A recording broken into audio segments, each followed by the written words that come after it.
نحمدہ ونصلی علی رسولہ الکریم اما بعد فاعوذ باللہ من الشیطان الرجیم بسم اللہ الرحمن الرحیم۔ السلام علیکم۔ اصحاب کہف کون تھے؟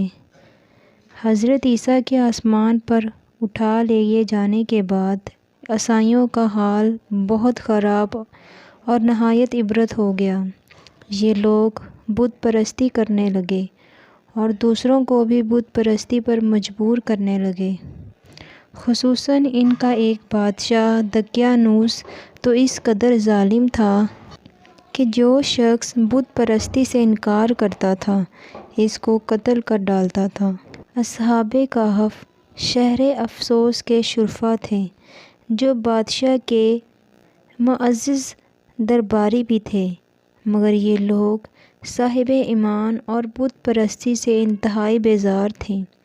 دقیانوس کے ظلم و جبر سے پریشان ہو کر یہ لوگ اپنا ایمان بچانے کے لیے اس کے دربار سے بھاگ نکلے اور قریب کے پہاڑ میں ایک غار کے اندر پناہ گزیر ہو گئے اور سو گئے، تو 300 برس سے زیادہ عرصہ تک اسی حال میں سوتے رہ گئے۔ دقیانوس نے جب ان لوگوں کو تلاش کرایا اور اس کو معلوم ہوا کہ یہ لوگ غار کے اندر ہیں تو وہ بے حد ناراض ہوا اور غلیظ و غضب میں یہ حکم دے دیا کہ غار کو ایک سنگین دیوار اٹھا کر بند کر دیا جائے تاکہ یہ لوگ اسی میں رہ کر مر جائیں اور وہی غار ان لوگوں کی قبر بن جائے۔ مگر دقیانوس نے جس شخص کے سپرد یہ کام کیا تھا وہ بہت ہی نیک دل اور صاحب ایمان آدمی تھا۔ اس نے اصحاب کہف کے نام، ان کی تعداد اور ان کا پورا واقعہ رانگ کی تختی پر کنندہ کرا کر تانبے کے صندوق کے اندر رکھ کر دیوار کی بنیاد پر رکھ دیا اور اسی طرح کی ایک تختی شاہی خزانے میں بھی محفوظ کرا دی۔ کچھ دنوں بعد دقیانوس بادشاہ مر گیا اور سلطنتیں بدلتی رہی، یہاں تک کہ ایک نیک دل اور انصاف پرور بادشاہ جس کا نام بیدروس تھا تخت نشین ہوا۔ 68 سال تک بہت شان و شوکت کے ساتھ حکومت کی۔ اس کے دور میں مذہبی فرقہ بندی شروع ہو گئی اور بعض لوگ مرنے کے بعد اٹھنے اور قیامت کا انکار کرنے لگے۔ قوم کا یہ حال دیکھ کر بادشاہ رنج و غم میں ڈوب گیا اور وہ تنہائی میں ایک مکان کے اندر بند ہو کر اللہ تعالیٰ کے دربار میں نہایت بے قراری کے ساتھ دعائیں مانگنے لگا کہ یا اللہ کوئی ایسی نشانی ظاہر فرما تاکہ لوگوں کو مرنے کے بعد زندہ ہو کر اٹھنے اور قیامت تک کا یقین آ جائے۔ بادشاہ کی یہ دعا مقبول ہو گئی اور اچانک بکریوں کا ایک چراوے نے اپنی بکریوں کو ٹھہرانے کے لیے اسی غار کو منتخب کیا اور دیوار کو گرا دیا۔ دیوار گرتے ہی لوگوں پر ایسی ہیبت و دہشت سوار ہو گئی کہ دیوار گرانے والے لرز کر بھاگ گئے اور اصحاب کہف بحکم الہی اپنی نیند سے بیدار ہو کر اٹھ بیٹھے اور ایک دوسرے سے سلام و کلام میں مشغول ہو گئے اور نماز بھی ادا کر لی۔ جب ان لوگوں کو بھوک لگی تو ان لوگوں نے اپنے ایک ساتھی یملیخا سے کہا کہ تم بازار جا کر کچھ کھانا لاؤ اور نہایت خاموشی سے یہ بھی معلوم کرو کہ دقیانوس ہم لوگوں کے بارے میں کیا ارادہ رکھتا ہے۔ یملیخا دربار سے نکل کر بازار گئے اور یہ دیکھ کر حیران رہ گیا کہ شہر میں ہر طرف اسلام کا چرچا ہے اور لوگ ملانیہ حضرت عیسیٰ علیہ السلام کا کلمہ پڑھ رہے ہیں۔ ملیخا یہ منظر دیکھ کر محو حیرت ہو گئے۔ الہی یہ ماجرا کیا ہے کہ اس شہر میں تو ایمان و اسلام کا نام لینا بھی جرم تھا، آج یہ انقلاب کہاں سے اور کیوں کر آ گیا؟ پھر یہ ایک نانبائی کی دکان پر کھانا لینے لگے اور دقیانوسی زمانے کا روپیہ دکاندار کو دیا جس کا چلن بند ہو چکا تھا، بلکہ کوئی اس سکے کا دیکھنے والا بھی باقی نہیں رہا تھا۔ دکاندار کو شبہ ہوا کہ شاید اس شخص کو کوئی پرانا خزانہ مل گیا ہے، چنانچہ دکاندار نے ان کو حکام کے سپرد کر دیا اور حکام نے ان سے خزانے کے بارے میں پوچھ گچھ شروع کر دی اور کہا کہ بتاؤ خزانہ کہاں ہے؟ یملیخا نے کہا کہ کوئی خزانہ نہیں ہے، یہ ہمارا بھی روپیہ ہے۔ حکام نے کہا کہ ہم کس طرح مان لیں کہ روپیہ تمہارا ہی ہے؟ یہ سکہ 300 برس پرانا ہے اور برسوں گزر گئے کہ اس سکے کا چلن بند ہو گیا اور تم ابھی جوان ہو، لہٰذا صاف صاف بتاؤ کہ یہ عقیدہ حل ہو جائے۔ یہ سن کر یملیخا نے کہا کہ تم لوگ یہ بتاؤ کہ دقیانوس بادشاہ کا کیا حال ہے؟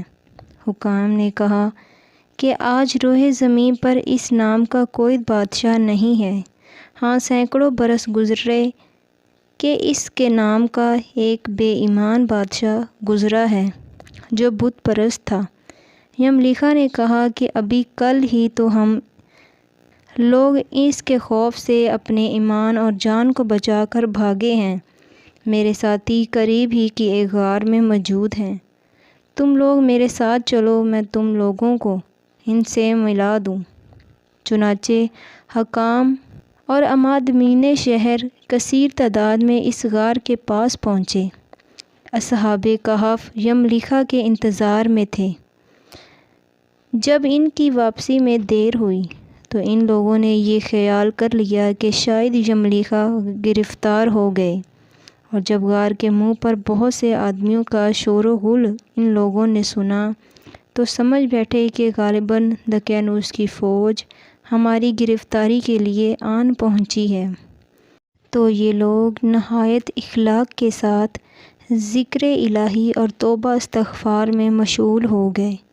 حکام نے غار پر پہنچ کر تانبے کا صندوق برآمد کیا اور اس کے اندر سے تختی نکال کر پڑھا تو اس تختی پر اصحاب کہف کا نام لکھا تھا، اور یہ بھی تحریر تھا کہ یہ مومنوں کی جماعت میں اپنے دین کی حفاظت کے لیے دقیانوس بادشاہ کے خوف سے اس غار میں پناہ گزین ہوئے ہیں۔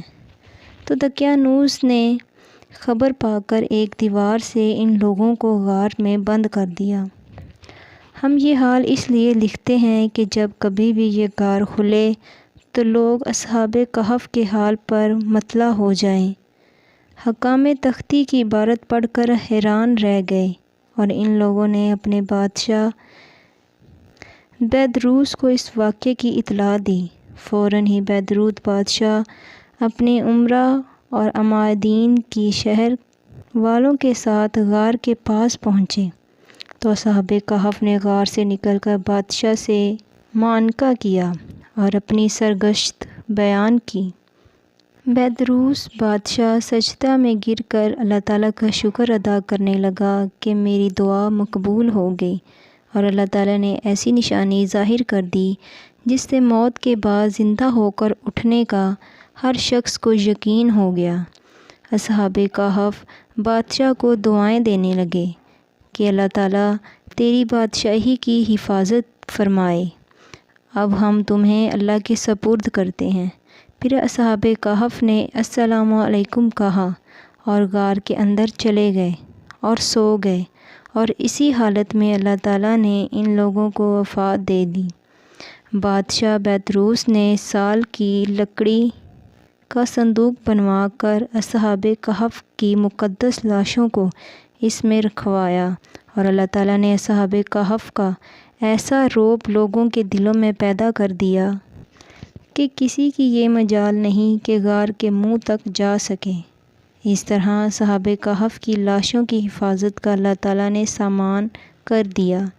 پھر بیدروس بادشاہ نے غار کے منہ پر ایک مسجد بنوا دی اور سالانہ ایک دن مقرر کر دیا کہ تمام شہر والے اس دن عید کی طرح زیارت کے لیے آیا کریں۔ قرآن پاک میں اللہ تعالیٰ نے اصحاب کہف کا حال بیان فرماتے ہوئے ارشاد فرمایا، کیا تمہیں معلوم ہوا کہ پہاڑ کے غار اور جنگل کے کنارے والے ہماری ایک عجیب نشانی تھی۔ جب ان نوجوانوں نے غار میں پناہ لی، پھر بولے، اے ہمارے رب، ہمیں اپنے پاس سے رحمت دے اور ہمارے کام میں ہمارے لیے راہ یابی کا سامان کر۔ تو ہم نے اس غار میں ان کے کانوں پر گنتی کے کئی برس تھپکا، پھر ہم نے انہیں جگایا کہ دیکھیں 2 گروہوں میں سے کوئی ان کی ٹھہرنے کی مدت زیادہ ٹھیک بتاتا ہے۔ ہم ان کا ٹھیک ٹھیک حال سناتے ہیں۔ وہ چند جوان تھے کہ اپنے رب پر ایمان لائے اور ہم نے انہیں زیادہ ہدایت عطا فرمائی۔